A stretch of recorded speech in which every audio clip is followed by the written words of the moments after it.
대출금 이자 못 내서 경매로 넘어간 물량들이 2024년에 12만 9천 건이라고 하네요.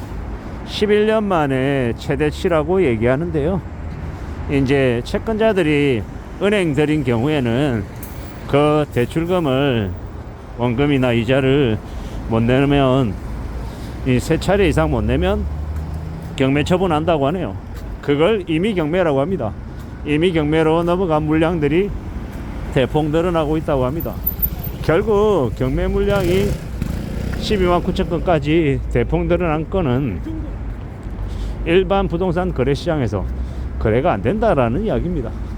팔리지 않으니까 집을 팔아서 부채를 해결하려 하는데 그게 안 되니 이제 경매시장으로 넘어온 거다라고 봐야 되는 거죠. 경매시장이 아닌 부동산 일반 시장에서 거래가 안 되는 이유가 뭘까요? 호가와 실제로 고객들이, 실제로 이제 매수자들이 생각하는 이제 부동산 가격의 차이가 너무 벌어져 있으니 사람들이 안 사는 게 아닌가라고 생각합니다. 경매 시장에는 그래도 여전히 사람들이 몰립니다. 경매 감정가로부터 이제 낙찰이 안 되면 20%씩 떨어지는 그런 것들 때문에도 사람들이 몰리기도 하죠. 물론 당장은요, 감정 가격이 높기 때문에 높은 가격에서 시작하는 것이기 때문에 사람들이 당장은 관심을 안 보입니다.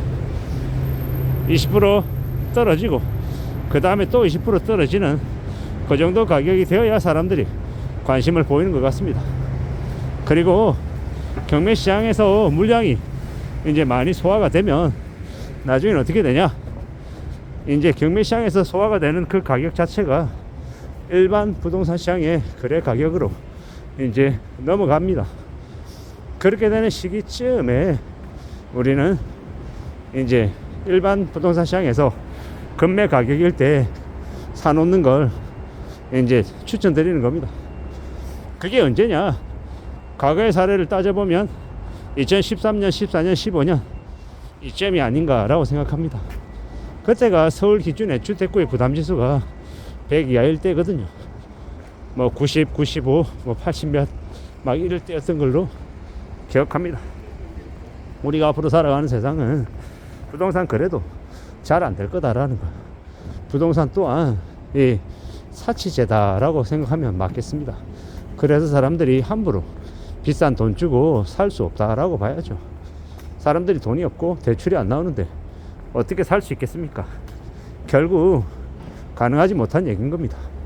앞으로 우리가 살아가는 세상은 더욱더 사람들이 돈이 없어서 허덕이는 이제 시기가 온다라고 봐야죠.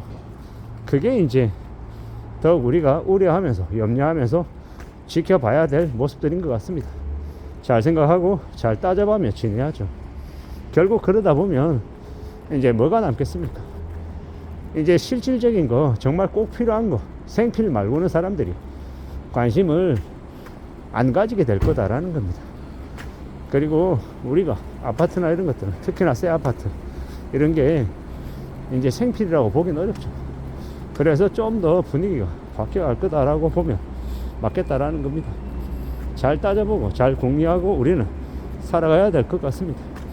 앞으로 우리의 삶이 어떻게 흘러갈지는 저 부동산 경매 물량이 12만 9천 건으로 11년 만에 최대다. 뭐 그 사실만으로도 우리는 충분히 짐작할 수 있는 것 같습니다. 아, 부동산 시장이 되게 안 좋구나라고 말입니다. 그걸 잊지 말아야 될 것 같습니다. 부동산 경매 물량이 11년 만에 최저다. 2013년에 제일 많았다. 뭐 그때 이후로 지금이 제일 많다. 이렇게 이제 뉴스에 나오는 걸 보면 우리는 곰곰이 생각해 볼 필요가 있겠습니다. 경매 물량 12만 9천 건이 다 소진이 되려면 언제쯤이 될까? 그리고 지금이 최대라고 하는데 그럼 앞으로는요, 2025년이나 2026년에는 저 경매 건수가 줄어들기는 할까? 어쩌면 더 늘어나는 건 아닐까? 뭐 이런 생각들도 충분히 할 수 있죠. 그리고 우리는 앞으로 계속 예의주시하며 뉴스를 계속 살펴봐야 될 것 같습니다. 이 경매 물량이 줄어든다, 혹은 경매 낙찰이 많이 되고 사람들이 많이 몰려든다, 이럴 때가 아니라 경매 물량도 계속 넘쳐나는데 경매 법원 경매 시장에도 사람이 없다. 낙찰 받는 사람도 없다. 더 이상 부동산은 돈 버는 수단이 못 된다. 부동산은 주거의 공간이지 투자나 투기의 수단이 아니다. 이런 얘기들. 그리고 정부나 이런 데서 취득세 등록세 깎아준다. 집을 사기만 하면 다 뭐든 다 해줄게. 이런 분위기로 바뀌어갈 때 그때쯤 되면 그러면 그때 아마도 부동산 관련해서 가장 싸게 살 수 있는 시기가 온 게 아닐까라고 추정하면 된다라는 겁니다. 지금은 아니죠. 지금은 이릅니다. 지금은 서둘러서 뭐 퇴직연금 깨가지고 집 사는 데 쓰고 뭐 이럴 시기가 아니다라는 겁니다. 함부로 지금은 연끌하면 안 된다라고 말씀을 드리는 거고요. 좀 더 기다려보자. 좀 더 두고 보자. 아직 여전히 시간은 많으니 기다려도 괜찮다라고 말씀을 드립니다. 우리가 부동산 거래는 평생에 몇 번 안 되는 아주 큰 아주 드문 선택이다. 그러니 그 선택은 서두르고 조급해하며 할 게 아니라 아주 신중하게 조심하고 조심하며 심사숙고해서 하는 게 제일 좋겠다라고 말씀을 드립니다. 그래야 삶이 좀 그래도 시켜지지 않을까라고 보는 거죠. 차분하게 천천히 좀 더 조심하며 기다리며 살펴보자라고 말씀을 드리고 싶은 겁니다. 살아가는 우리네 세상이 여전히 지금 침체에 고물가에 많이 힘든 시기다라는 거죠. 이런 시기를 함부로 만만하게 보고 결정하는 건 매우 위험한 거다라고 생각합니다. 트럼프 2기 정부가 2025년 1월부터 시작이 됩니다. 트럼프 2기 정부가 끝날 때쯤이나 이 부동산을 살지 말지를 결정하는 게 좀 더 올바른 시점이 아닐까라고 생각하는 겁니다.